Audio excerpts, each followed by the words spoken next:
नमस्कार, मैं हूं शालिनी सिंह और आप देख रहे हैं दर्श न्यूज। राहुल गांधी जितनी मर्यादा तोड़ सकते थे उतनी मर्यादा तोड़ चुके हैं, या यूं कहें कि मर्यादा तोड़ने का रिकॉर्ड बना रहे हैं। चुनाव आयोग उनके सारे सवालों का मुंहतोड़ जवाब दे चुकी है। ये बोल है शहनवाज हुसैन का। पहले आप ये वीडियो देखिए। राहुल गांधी विपक्ष के नेता के तौर पर जितनी भी मर्यादा तोड़ सकते हैं उसके रिकॉर्ड बना रहे हैं। इलेक्शन कमीशन ने उनके सारे सवालों का करारा जवाब दिया है। उसके बाद उन्हें इलेक्शन कमीशन से क्षमा मांगनी चाहिए, लेकिन जिस तरह का भ्रम पैदा कर रहे हैं, अब उनको भारत माता की याद आ रही है, लोकतंत्र की याद आ रही है। जिस कांग्रेस पार्टी ने लोकतंत्र की हत्या की, आज वो लोकतंत्र की बात कर रही है। चुनाव आयोग अच्छे से काम कर रहा है। एसआईआर के मुद्दे पर जिस तरह से राहुल गांधी देश की जनता को भड़का रहे हैं, ये दुर्भाग्यपूर्ण है। एक तरफ यात्रा निकाल रहे हैं, दूसरी तरफ पार्लियामेंट में अपने सांसदों को उकसाकर पार्लियामेंट में व्यवधान पैदा कर रहे हैं। राहुल गांधी की यात्रा का कोई रिस्पांस बिहार में नहीं मिल रहा है, लेकिन वो इलेक्शन कमीशन के खिलाफ पहली ऐसी संवैधानिक संस्था है जिसके खिलाफ यात्रा निकाल रहे हैं, और ये दुर्भाग्यपूर्ण है।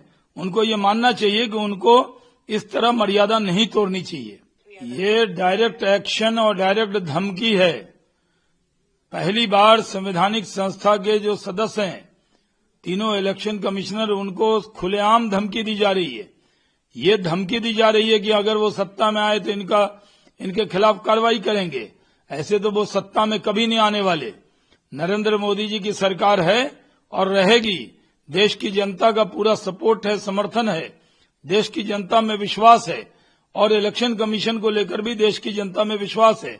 लेकिन राहुल गांधी सीधे इलेक्शन कमिश्नर को धमका रहे हैं, जो दुर्भाग्यपूर्ण है।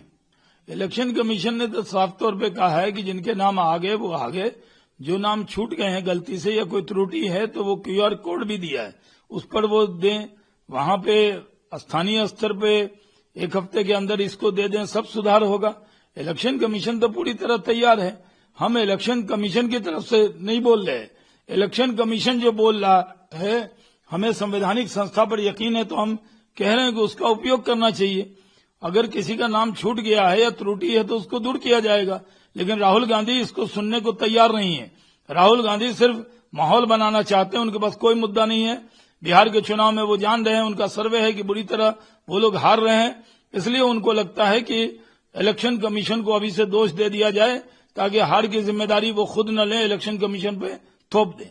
देखिए, सत्य के साथ हर आवाज को बुलंद करना चाहिए। इलेक्शन कमीशन एक संवैधानिक संस्था है, उसके बारे में बोलना हमारा फर्ज है, जिम्मेदारी है, और उसके विरोध में जो आवाज उठेगी उसका जवाब देना भी हमारी जिम्मेदारी है। तो अगर हम राहुल गांधी की किसी बात को काउंटर करते हैं तो राहुल गांधी ये कह देते हैं कि भारतीय जनता पार्टी के एजेंट बता देते हैं इलेक्शन कमीशन को, जो दुर्भाग्यपूर्ण है। नहीं, राहुल गांधी बिहार में चुनावी यात्रा पे हैं, इसको वोट अधिकार यात्रा बता रहे हैं, सत्ता अधिकार मांग रहे हैं। सत्ता अधिकार यात्रा है, उनके लिए सत्ता चाहिए, उनको सत्ता की लालच में घूम रहे हैं।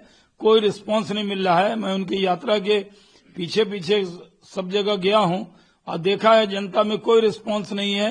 कुर्सियां खाली रह जा रही हैं, कोई भीड़ नहीं आ रही, कोई उनको सुनने को तैयार नहीं है। बिहार में उनकी यात्रा पूरी तरह फ्लॉप हो गई है। कल मैं सासाराम में था, उसके बाद औरंगाबाद में था, वहां भी कोई रिस्पांस उनका नहीं दिखा।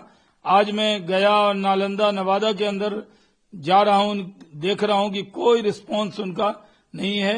ये यात्रा पूरी तरह से फ्लॉप हो गई है। राहुल गांधी और तेजस्वी यादव की वोटर अधिकार यात्रा से बीजेपी की बौखलाहट साफ नजर आ रही है। आपको क्या लगता है कि तेजस्वी यादव और राहुल गांधी की इस यात्रा से उनको कोई लाभ मिलेगा? अपनी राय हमें कमेंट बॉक्स में लिखकर जरूर बताएं। हमारे साथ बने रहें और देखते रहें दर्श न्यूज।